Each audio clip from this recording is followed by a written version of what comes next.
নতুন আতঙ্ক the human metapneumo ভাইরাসের প্রাদুর্ভাব বেড়েছে চীন আর জাপানে। ইনফ্লুয়েঞ্জা ধাঁচের এই ভাইরাসে এরই মধ্যে আক্রান্ত হয়েছেন অনেকে। ভাইরাসটি করোনার মতোই ভয়াবহ আকার ধারণ করতে পারে বলে সতর্ক করেছেন স্বাস্থ্য বিশেষজ্ঞরা।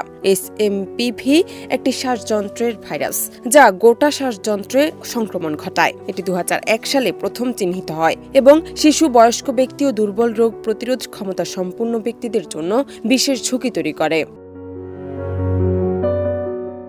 এই ভাইরাসের আক্রান্তদের মধ্যে প্রাথমিকভাবে যে লক্ষণগুলো প্রকাশ পায় তা হল কাশি, জ্বর, নাক বন্ধ, শ্বাসকষ্ট হওয়া ইত্যাদি। এই ভাইরাস ব্রঙ্কাইটিস ও নিউমোনিয়া সৃষ্টি করতে পারে।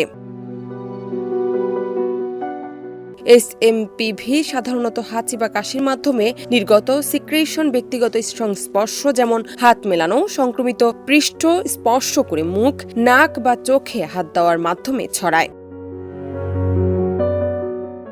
বিশেষজ্ঞদের অনেকের শঙ্কা 2025 সালে আবার করোনার মতোই নতুন কোনো মহামারীর উদ্ভব হতে পারে। যুক্তরাজ্যের সাউদাম্পটন বিশ্ববিদ্যালয়ের জ্যেষ্ঠ গবেষক মাইকেল হেড বলেন, আরও একটি মহামারীর আশঙ্কা করা হচ্ছে, তবে এখনো কোনো রোগটি মহামারী আকার ধারণ করবে সেটি নিশ্চিত না বলে আগাম মহামারীর নাম দেওয়া হয়েছে ডিজিজ এক্স। হাম, কলেরা, বার্ড ফ্লু, স্ক্যাবিসের মতো প্রায় 11টি রোগকে সম্ভাব্য মহামারীর তালিকায় রাখা হয়েছে।